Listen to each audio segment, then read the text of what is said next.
Welcome to the Dr. Pat Show. Talk radio to thrive by. Powerful, inspiring, and coming to you live, bringing you stories of people like you and me, busting through and living life full out. Get ready to dare to wonder what your life would be like if you knew you could not fail. Hey, everybody. Welcome. It's so great to have you tune us in and turn us on. Daniel Grauer is joining us here today. I'm going to introduce him in a minute.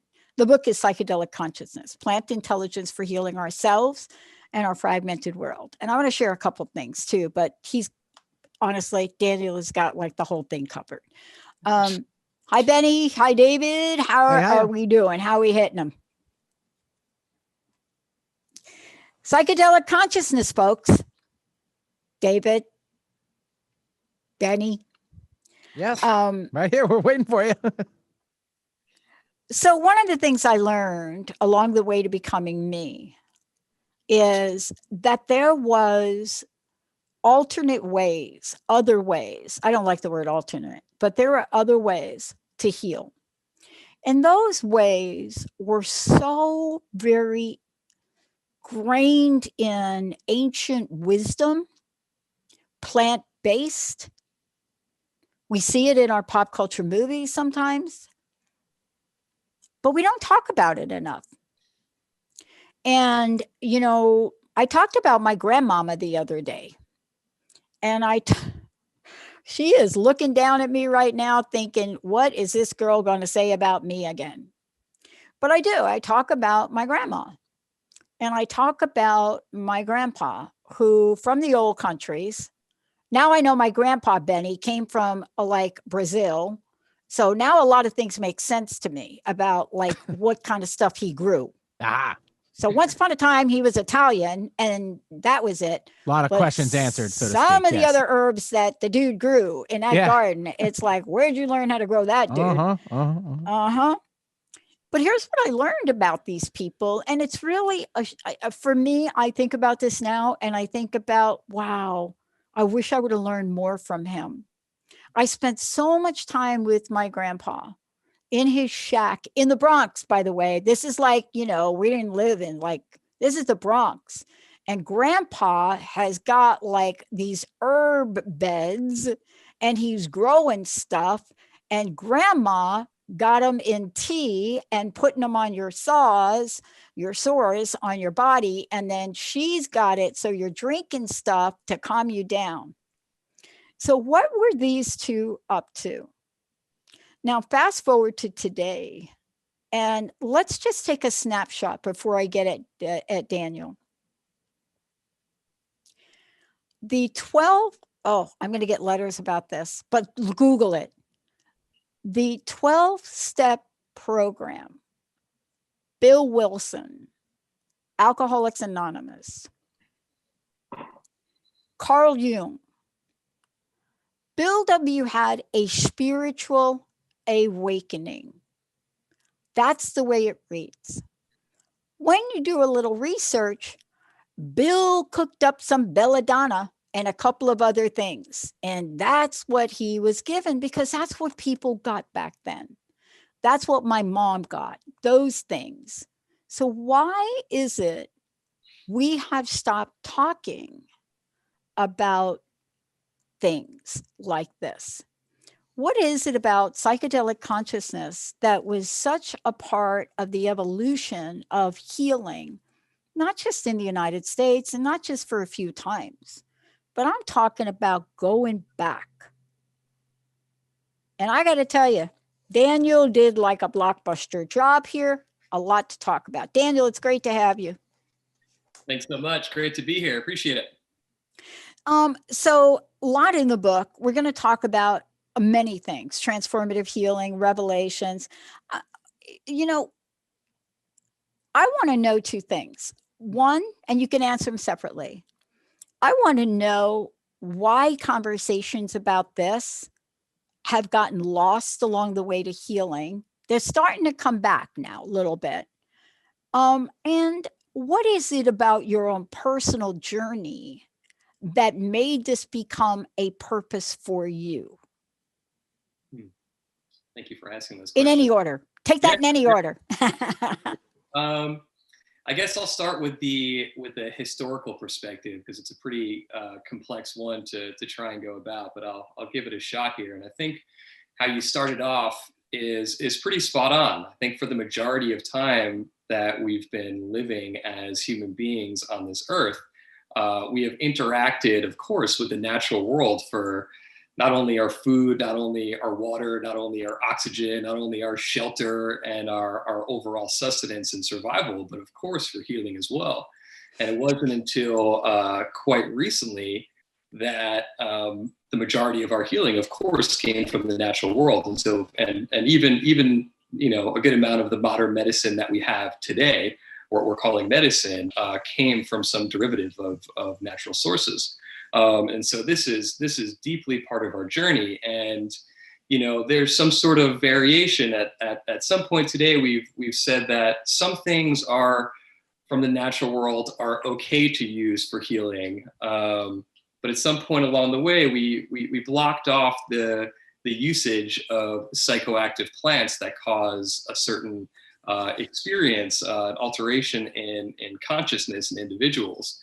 And so this has become, I don't want to say a trend over time, because I think for the majority of time we've been living here, including, of course, in our in indigenous cultures and pretty much in every single continent throughout the world, we have brilliant examples of shamanism. Of course, and we have research in this in terms of cave drawings, in terms of modern research, in terms of passed down storytelling, in terms of carbon dating certain artifacts where, of course, these psychoactive substances were found.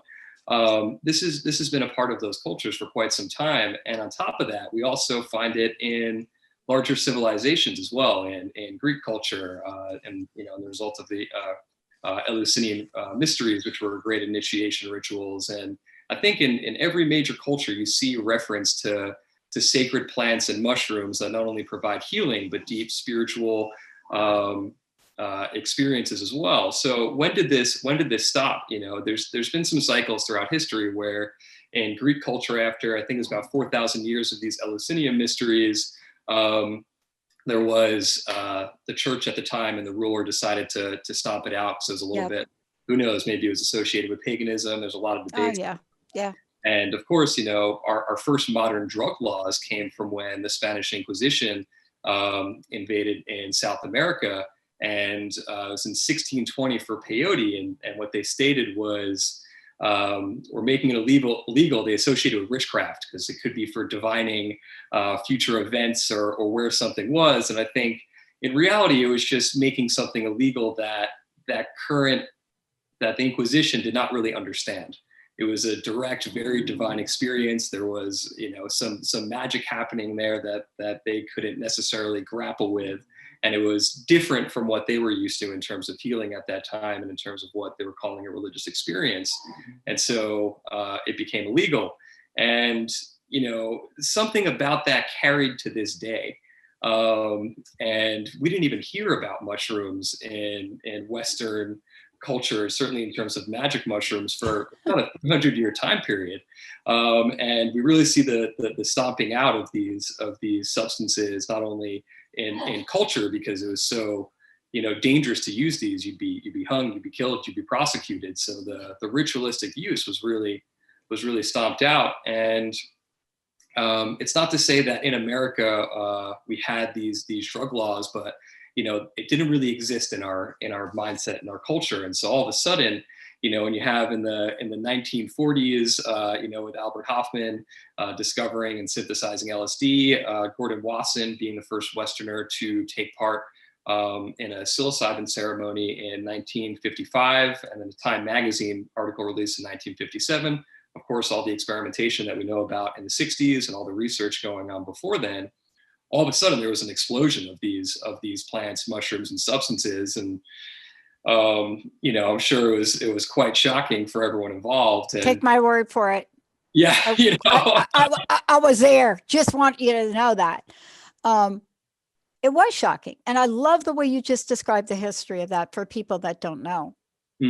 Because there's such a disconnect. You say something in the book, if you don't mind, if I could do this for a moment. A couple of things you say in the book, but I love this here. Despite our increased awareness, human causation, we still attempt to change the world us rather than to change ourselves. That is a stuck point for me. Yeah. But then you go on and talk about the real question becomes, and this is really an important one for me, can we actualize the new way and shift our ideologies before it's too late? And I think about this, and this is the crux of a question I had for myself on my own healing journey. You know, when conventional medicine couldn't do more than give me a pill, potion, or lotion, what was then left for me to learn about? You know, how do I get underneath the emotional aspect of being ill? You know, what's holding that back? How do I get down to those levels? You know, what is the spiritual nature of what we're talking about today, psychedelic consciousness? Why has this worked for tens of thousands of years on the planet? And this is my 2 cents. I'm not an expert on this, but why has it worked to the point that if we had not used it, some people question whether we'd be here today? Just thinking about that. But you outline for us the innate humanity of who we are. Now, here's the dilemma for me in the field I studied in. Didn't quite understand how it's not okay to naturally work with altering psychedelic mood changes, natural ceremony rituals, plants. How is that not okay, Daniel? But a prescription synthetic over the counter 4 times a day to crush your anxiety. What's the difference? I think you bring up a phenomenal point here. And, you know, we've deviated so far from the natural world. We've become so disconnected from the natural world, so disconnected from each other, that this is popping up in all sorts of ways. And I completely agree with you. The idea that we could somehow prohibit natural plants and mushrooms and our access to those is, in my mind, beyond insanity, beyond rude, a complete affront against our natural rights, a complete affront against our natural freedoms, and obviously inherently unenforceable. And so there's a lot happening in this healing process of what you're talking about that goes down to some really deep levels. You know, we know when we're explaining it at the time, as Robert Carhart Harris has spoken about, and Michael Pollan popularized in his book as well, you know, the focus on the default mode network, and this, you know, where it's our hierarchy of brain functioning, and there's a lowering of that, which kind of brings our ego down, and all of a sudden increases connections in the rest of the brain, which leads to changes in cognition, perception, memory, you know, information that we're taking into the world, and potentially these deep unifying experiences. And so all of a sudden new thought patterns are formed. And so if you're someone who's struggling with addiction, PTSD, anxiety related to terminal illness and depression, these are all categories that a lot of this healing, a lot of the research is currently pointing towards, and which modern medicine hasn't been able to heal. And it's exactly like you're talking about. It's kind of going into the trying to suppress the symptom rather than going to the root of the issue. And so what you have in the midst of the experiences, which are incredibly profound, particularly if you enter into these unified states, is they're noticing that there's something of an inner healer that's being evoked. That if there is an energy towards a certain point in your life that's holding a specific trauma, whether it's about the depression or the PTSD, somehow there's that experience, that moment, that feeling has an ability to rise up. And in that moment of identifying it, of accepting it, there's some healing around it. And again, also we're creating new thought patterns rather than being stuck in it. So this is an incredible tool in that sense. And I think also on a larger level, as I explained at some point throughout the book, I think we're finally stepping out of our strict, separate individuality, and all of a sudden we're experiencing the world from a much larger, expanded perspective, particularly in these great unified states. And so, if you're acting from a place of wholeness, if we looked at our body and there was a cut on our arm, our body knows to naturally heal that arm. But there's something emotionally that happens that sometimes it gets suppressed and we can't see it. And I think there's something happening where when we again step out into this place of wholeness that's a little bit outside of our strict individual separate ego perspective, it seems we're able to identify what needs healing, and in that process then we can move towards it itself. But again, why are these things? I mean, there's a lot in there. Of course, there's a lot of profit in the pharmaceutical industry. There's a lot of, when you're working in the psychedelic experience, it's like I said, it's incredibly profound, and you can step out from such a perspective that sometimes you see the complete insanity about our current paradigm, about how we're currently living. So if you're someone who's endowed with protecting the status quo, you might not want to try and understand that experience. You might say, whoa, let's try and put a block on that. And, maybe it's a little bit too intense, but of course now with all the research that's coming out, and even more so in the research, the incredible amount of storytelling. Oh yeah. And personal anecdotes of how incredibly healing, how incredibly spiritual, revelatory, insightful that these experiences can be. It becomes impossible to ignore. So I want to just say one thing about this, because this is really important for us to say. Maybe, I don't know if you're going to agree with me or not. One of the things I'm really a fan of, and even if you go back a gazillion years, there was an expert in the tribe. You can call him a shaman, you could call her whatever you want to call her, but there was that person that had the knowledge that was passed down. That is the person that managed the treatment, managed the ritual. And when you look at this from, at least what I know from the indigenous people that I spend time with, I'm very clear from them. You do this with us. You don't do this on your own, Pat. You do this here because it's more than drinking that tea you're drinking right there, or whatever that is. And I think this is where we ran into trouble in the 60s. And this is my take on it. It wasn't that there weren't groups studying this and really trying to piggyback off Bill Wilson and say, wow, that dude, how much belladonna did he take? Did he hit it with the morphine top off to have a spiritual awakening? And out of that came 1934 and the 12-step programs and AA and millions of people getting sober. They tried to understand that. What happened with that movement is it became a street economy of money. It became, you could do it this way, controlled, or you could just go down the street and get a couple of yellow jackets and a bunch of other things. And so the book that you're talking about, and this is what I loved about it, is you're talking about whether they be substance-based technologies. You're talking about more than just the plant. You're talking about the process, the knowledge, the wisdom, the transfer. Some people do studies, it's controlled. You know what I mean? But that opens a door, because I got to ask you this question. People ain't healing. Medical marijuana was a huge fight in the state of Washington. I was one of the people beating the door down saying, come on, people are like, they're cancer. They're in pain. I don't care what you do to take this out of it or that out of it. What is going to be the pathway to not have to fight so hard to help people heal?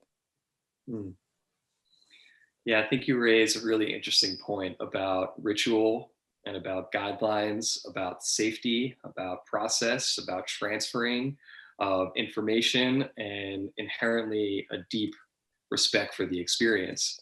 And so all of those things are what carried this in a safe way, and in a comfortable way. And I think a large part of the healing itself. Right. And so in all of these early cultures that I mentioned beforehand, all of the civilizations, there was a container, there was a ritual, there was a guideline, and that's incredibly, incredibly important. And of course, there are variations on that theme. There's been the classic mantra of set and setting for a long time in the psychedelic world. And I also talk about in the book making sure to have preparation, support, and integration. And if you're preparing beforehand, if you're readying yourself for the experience, if you've gotten attention, if you're coming into it with a deep amount of respect and dispelling all the myths that are out there, and preparing yourself for the states of consciousness that you might encounter, you're going to go into it a way better way. If you have someone who is supporting you during it, whether this be a classic shaman, whether this be a modern day therapist, whether this be a close friend who has a lot of experience that is compassionate and that you trust. These are all going to really help you in the process itself, help you ease into it, feel safe, feel comfortable, and really dive inward to actualize the healing. Because you could, there's incredible experiences to be had about without going inward and interacting with the world. And of course, there's revelation, but it seems that when the deepest healing is being done, it correlates with a mystical experience, with this deep unified state. And so in order to get there, you have to feel very safe. And you have to be able to go inward, and you have to really be able to flow with the experience. And likely, if you're not feeling comfortable or safe, you're not going to be able to hit that level. So the deep healing has got to come from that. And of course, the integration work after is just as important, if not more important than anything else, to how do I actually bring this healing into my life now? Whether this is, again, a matter of healing, whether this is revelation, there's this insight, creativity, the taking it forward is just as important, because yes, you can gain a lot from one experience. And, again, it's important to say it is an experience. This isn't a concept, this is you're directly interrelating with this revelation, this truth, and this healing. So it's in you and it sticks with you, but you still need to have the support around you to actually bring that in and to integrate it. Yeah. And so, you talk about how do we do this? And it's a really incredible question, because as you mentioned, in the 60s, there's a lot of the, Timothy Leary, tune in, turn on, drop out. And I think what's so powerful about what's happening and the rhetoric that's coming out of the psychedelic movement, Renaissance community, patchwork community, whatever you want to call it, is it's really based in integration rather than revolution. And maybe the act itself and the experience itself is quite revolutionary. Again, when you live in such a separated, disconnected world, and all of a sudden you enter into a space of unity and infinite love and great healing, there's going to be some juxtapositions. You're going to look at the world and say, why these chemicals? Why are we harming the world and polluting the world? And it's, it almost becomes, again, insanity once you see things from that perspective. And well, you know the definition of insanity, don't you? What's that? Doing the same thing over and over again, expecting different results. Isn't that what we're doing to try to heal people? Exactly. Look, I had a lot to talk to you about. We're going to take a short break. Sure. Benny, 3 copies. This is a fantastic book. Gosh, I wish we had some imagery. David, you're going to have to look up the ayahuasca plant, because I'm going to talk about it when we come back. 1-800-930-2819, 1-800-930-2819. We've got copies of the book to give away. Before we go to break, I want people to know how to find out more about you, how to get the book on their own, Daniel, if you don't mind. Yeah, sure. Absolutely. There's a ton of ways. You can go directly through my website, danielgrauer.com. You can get it through my publisher's website, intertraditions.com. You can also get it through IndieBound, Amazon, and Barnes & Noble as well. So it's all out there and all available on all those sites. So True Confessions, we're going to go to break, Benny. True Confessions, sitting down. Benny knows my Uncle Ralph when he was alive. Uncle Ralph, Uncle Al. Came on the show, did a segment, cussed a lot in Italian. But I got to really grill him on some things. Thank you, Ancestry.com, for allowing me to look up why we all felt different, why grandpa looked different, and find out, where do you think grandpa was born and why do you think he was growing a lot of stuff in the Bronx? Brazil. Comes from Brazil. Ayahuasca. Depression. My mother had it. Committed suicide. My dad, my grandpa tried to help her. What is it we don't know, don't want to explore, that could help countless people for the anxiety of the way we live in the world? And I want to just say this before we hop over to break. Anybody that has ever had any physical trauma, and I've shared a little bit about my own journey, physical abuse, whatever you want to call it, your own version of Law and Order SVU. What could possibly be a way to remove what Carolyn Mace calls the tissue memory of those? What might have I done and what have I done to reach down at some of the deepest parts of me to be free from that trauma?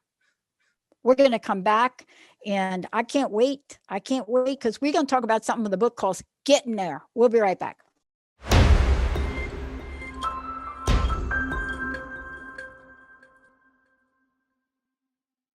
Hey, everybody, welcome back. It's great to have all of you tune us in, turn us on. If you are watching this, go over and check it out on Transformation Talk Radio over at Facebook. And if you're listening, then you're listening through Transformation Talk Radio, one of our affiliate stations. If you're in Seattle, you probably got it on KKNW on the dial. It doesn't matter how you listen. This is like what we do. And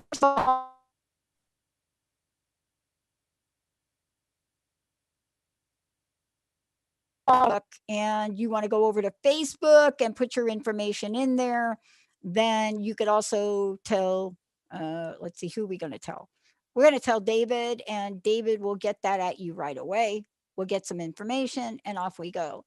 If you want to find out more about Daniel, let's hit everybody up with how to get a copy of the book on their own, how to find out about you, how to follow you on social media and any other place you are. Sure. So yeah, how to get a copy of the book. You can either go to my website at danielgrauer.com. You can go to my publisher's website at innertraditions.com. You can also find it on IndieBound, Barnes & Noble, and Amazon as well. And so you can find it all online, and it's possible your local bookstores can have it as well if you ask them. In terms of information about me, I have some information on my website about events, current happenings, all of that. And then I also have, for social media, I have an Instagram account that's under psychedelic.consciousness. So I'll be updating that, and that's the best place to find everything. You know, writing a book like this, Daniel, if I might say, it is a bold move. I don't care what day and age you think we're living in. It is a bold move. It's a bold move for a lot of reasons. It's a bold move because of the political nature of where we are. It's a bold move because we're not really conscious enough to think to save the Amazon. It's a bold move because you're going against the grain with a lot of people that don't understand this. They don't understand the way you've got it in the book. They hear blah, blah, blah, psychedelic, and that means my kid's going to overdose from LSD. That is not what we're talking about today, right?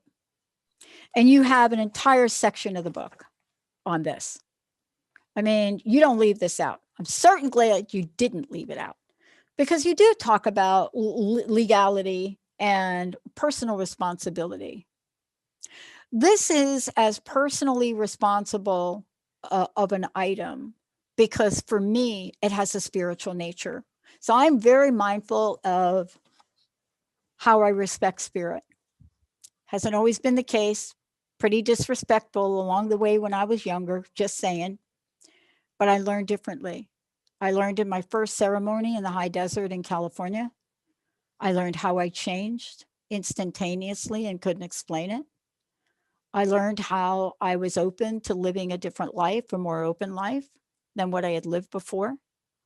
And I was learning how to eliminate the pain in my body. Because for me, I had a couple things going on. What do we need to do to get there? You have a chapter in your book that's called Getting There. And, what I love about this is the question you ask, what is it we desire to be?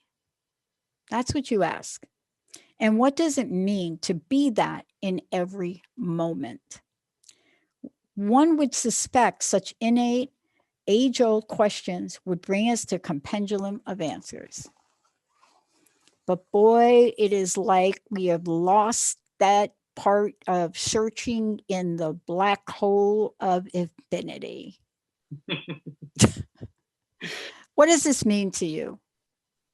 Yeah, well, first off, I just want to add on to some points that you mentioned earlier about the boldness of writing. And when I first embarked on this writing journey, it was about 6 years ago, and it was a complete it was a call to justice. It was after a profound ayahuasca experience that I had, and after experiencing such revelation and truth, for me, it was, again, the rudest, the craziest, the most insane thing that someone can tell me that I could not access those states of spirit and those states of healing. And so, regardless of what was happening in the world, it was a great call, and it was scary, and it was a bit before as prevalent as it is now. Of course, all the research coming out, the media attention that's been happening, the amount of stories. Now it's now I feel pretty darn safe, even though it still is quite a taboo topic. When I first started, that wasn't the case. And I think it segues into what you're talking about in terms of getting there. In the midst of that ayahuasca experience, I had a complete ego death. In becoming nothing, I became everything type of experience of the unitive state, and it was incredibly blissful, incredibly revelatory, and taught me so many things. And in that moment, I finally viewed death as a transformation rather than an ending. And there are many things that came out of it, but I want to highlight this unitive state, because what is it that we crave to be? What is it that we're really looking for? And again, particularly in a society that we've become so disconnected from the world, I think really what we're looking for is to feel that we're a part of this world, that we're truly connected to everything, and that within there is an eternal state of oneness that transcends our individuality, that transcends our death, that transcends everything. There's that at the core. And you find this, of course, at the core of every single religion, particularly in the mystical sense. And this is, in my mind, what's really fundamental to the psychedelic experience. I think now more than ever, this was a report that came out in 2013. There are 30 million people in the US alone who had tried psychedelics at some point in their life. And, maybe some of them were ritualistic and guided. Maybe a lot of them were experimentation without that. But the truth is, people are searching for something. And I think the way we currently live isn't satisfying something deep that we're yearning for. And so what we're craving for is something transcendent, and something that's unified. And again, to understand that we are a part of this world, and that's an incredibly healing thing. And when you look at the rise of meditation, when you look at the rise of yoga in our society, I think they're hitting on this same point. We're really craving something, we're really searching for something. And it certainly feels as if as much destruction, oppression, systemic racism, pandemic, terrible ecological suicide that's happening, it does feel like we could potentially be on the cusp of something. It's towards something. And I think, again, this something is understanding our inherent unity. And again, when you look at all these religions, it seems like that's the goal. And what we're talking about in all these creation stories and all throughout time is the going from nothingness to somethingness, or from singularity to multiplicity. Or if you look at the Big Bang, we're all a part of a singular process here. And somehow we forget that. And certainly the way we're living makes us really forget that. And so if you look at all of these pathways in these religions, they're all just different directions, different approaches, as Ram Dass would say, to get up to the same point on the mountain, or the same point within. And I think a beautiful way of explaining it is if you look at ultimate spirit in the way of water, right? Us really interacting with spirit. truly experiencing it. I think in the, you know, in the psychedelic experience, when you're in these unitive states, it's that you're really immersive, it's direct, there's no separation from it, right? And over time, when we've had religions and great mystical experiences in all corners of the world, once you drink that water, once you've had the ultimate spiritual experience of complete unity with the divine, with everything, with God, whatever term you want to put on it, you want to share that with people, because you realize in that moment, this is the ultimate thing. This is what we're after here. And there's no doubt about it, right? So all of a sudden, as I'll explain with a little cup here, you know, you want to create a container to pass on that water to someone else, that ultimate spiritual experience. And in my mind, this is the process of religion, right? This is the process of creating pathways, different spiritual texts, what have you, of being able to then pass it to someone else to drink it. However, we run into the issue of people mistaking the glass for the water itself. This is when religions get too dogmatic, when hierarchies come into place, when people use it for power, all that kind of stuff. However, once you've had the experience of drinking the water, of experiencing ultimate spirit, then you start to appreciate every container and every single pathway that is, because you see it for what it is, a container. If it hasn't been sealed off, then it could actually pass on that way. And so it's in my opinion that, you know, this kind of, as I'll call it, respectful pluralism, respecting every single religion as a pathway to get there, and not saying one is better than the other. Whatever calls to you, wherever you're at on your journey, is incredibly, incredibly important. And this is something that Stanislav Grof found in a lot of his research on psychedelics, that this is the mindset that the mystical psychedelic experience, when integrated and supported, this is what it engenders. It's a universal understanding of spirituality, of a mystical experience. And you begin to appreciate it rather than saying my way is better than your way. And I think if we're gonna come together, and we need to do the incredible work that needs to be done to start working in harmony with each other, to heal the deep oppression and the deep trauma that we have, and to start working in harmony with the earth, it's going to come from this place of inherent unity. And it's going to come from this place of inherent respect for every living being as a part of that unity, and respect for the multifacetedness, for the incredible complexity and diversity that's involved. And so for me, that's how we get there. That's part of the way of getting there. Yeah. And, you know, one of the things I too want to talk about here, and I want to interject it in based on what you said, when I talk about, let's just say ayahuasca for a moment, I want to make sure if you all are looking at this, do your research. Take a look at the studies I think that Daniel has just pointed out. And these are controlled studies. For example, it's really clear in my community that entertaining ayahuasca for things like psychotic disorder or schizophrenia, not such a good idea.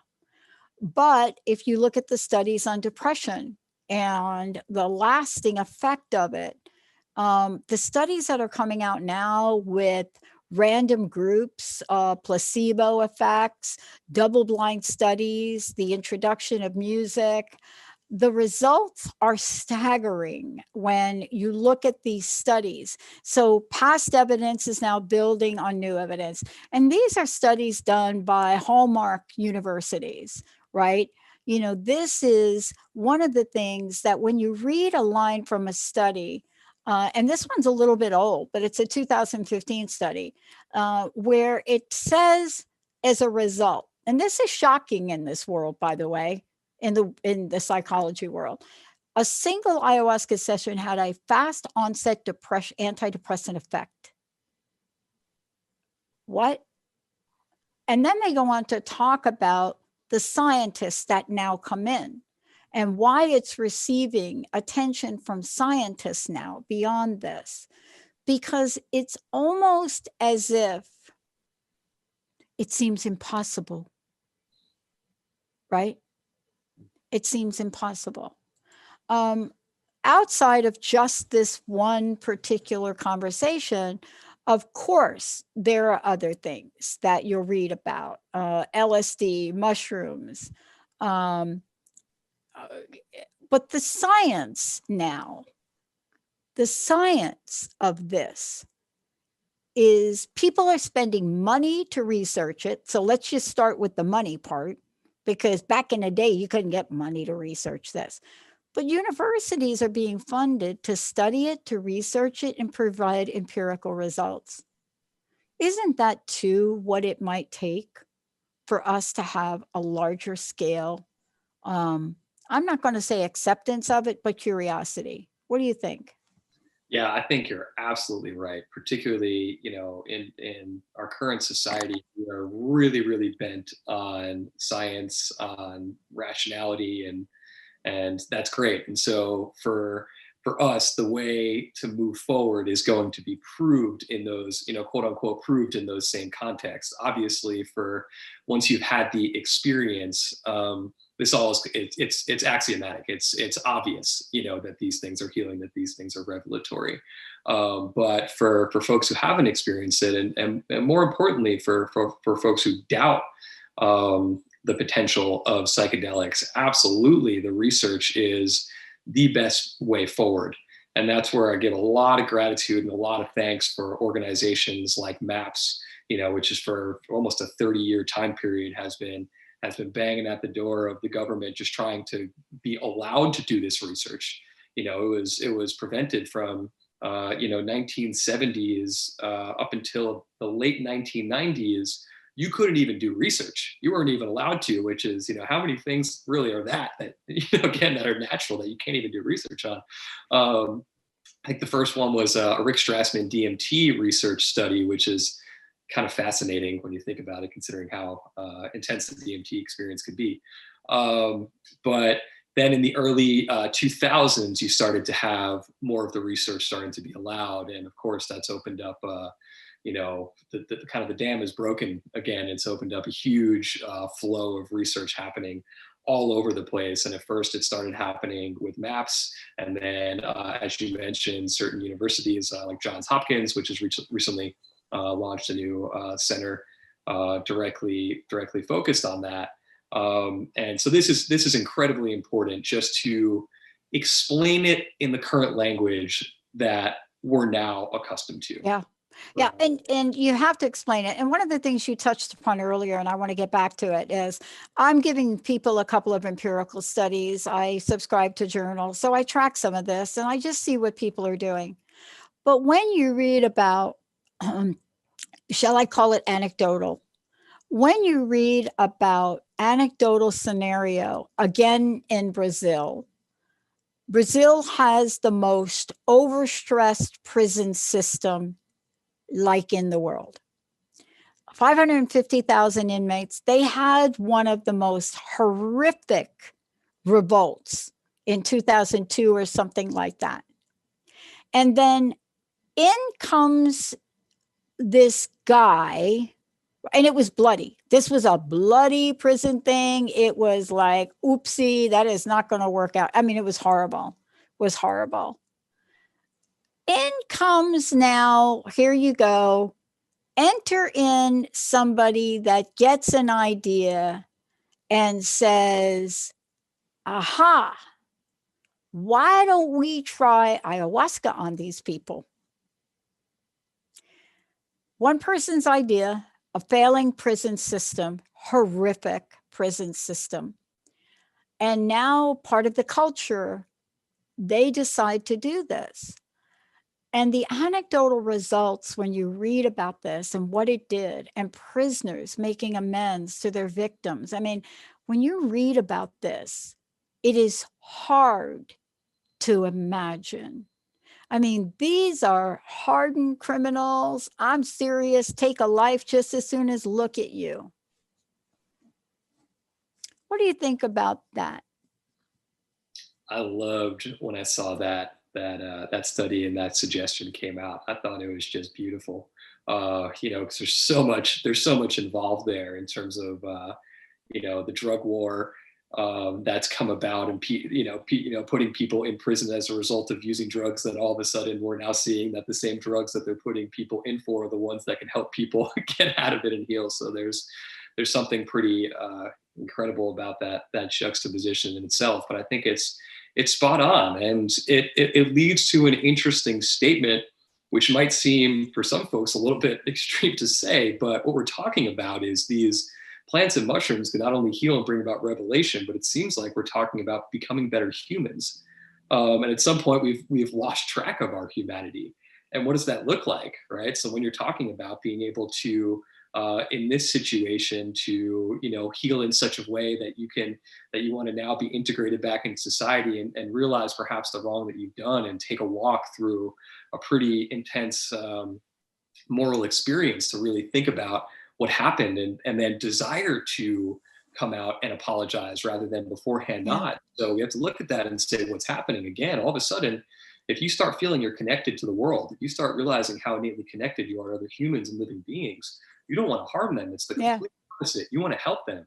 And so a lot of this research that's coming out is not only it's helping people in this context that have been in prison, but probably help them from not arriving there. There was a study that came out that showed not continued, that psychedelic use generally correlated with a decrease in crime for individuals. It's also, there's been research which is counterintuitive to what the media has said. Right, exactly. Right. Really blown out of proportion. But when you look at it, it's leading to increased empathy. It's leading to increased openness, increased sociality, an increased sense of meaning and purpose. Again, understanding yourself as a part of the whole rather than separate. These are all incredible things, incredible tools to be able to move forward in the world. If we could be more empathetic, more compassionate towards each other, I mean, that's a beautiful society. That's a society that I certainly want to live in. And in regards to the media that's come about over the years, I mean, of course, there's particularly when there was so much use happening before we really were able to integrate, the great wisdom from a lot of these indigenous cultures on the best ritualistic guided ways to do it.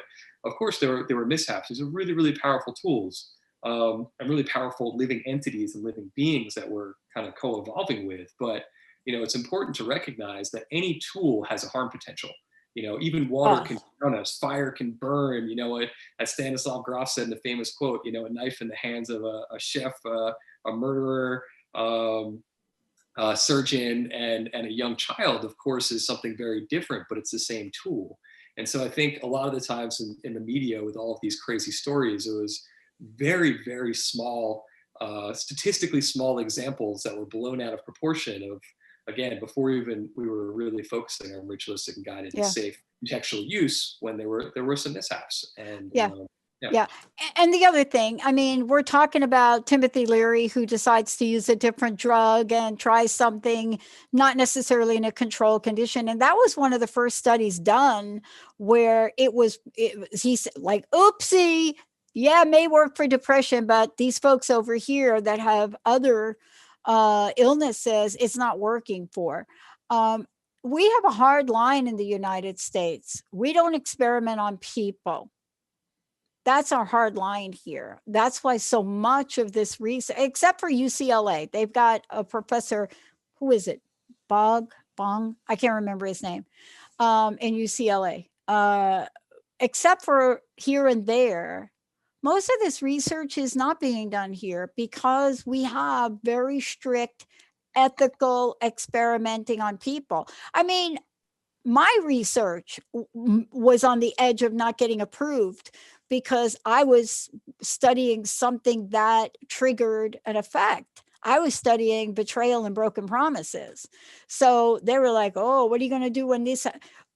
But we have to look outside to see who are the societies like Brazil that really didn't have any other path of recourse. I mean, their prison system, they didn't really have another path of recourse at all. I want to ask you, we've got a couple of minutes left. A lot in the book, a lot we've talked about, a lot we didn't talk about. I want to thank you for today and for writing such an incredible book. It's a beautiful blend of science, spirituality, and action. Again, I'd love to know what your personal message, and then please tell folks how they can find out more about you, Daniel. Thank you for all that you're doing on this to make us all more aware. Oh, thank you so much for having me here. I really appreciate it. So in terms of where to find out more, again, website, danielgrauer.com, or through an Instagram page, or psychedelic.consciousness. That's where I'll be updating things the most. You can always hop onto my email list on the website. And so that way, that's the best way to access in terms of a wider scale personal message, I would say for me, what I'm really, really hoping out of providing this message, it's really on behalf of the earth itself, on behalf of the plants and mushrooms, and on behalf of the deep ecological destruction that's happening right now. And it's my greatest hope that we could move forward together and help use these experiences to understand our deep interconnection between each other and the natural world and the livingness of the natural world itself. And so that hopefully we can move forward with a heightened sense of respect, with a heightened sense of reverence, and hopefully an increased degree of action, so that we can all move forward and help prevent this incredible catastrophe that we're all marching forward towards. And that means different things for different people, and it's going to mean a trillion different small choices and small actions on all of our parts to bring back a state of harmony between ourselves and between the natural world. So that's my greatest hope through all of this. I want to thank you for that. And I got a question. Let me just answer it real quick. Yes. Go and look at the more recent studies for Angie, for you, and you'll find CNN did a real good expose and referenced some studies from 2018. Also, that particular study had to do with PTSD.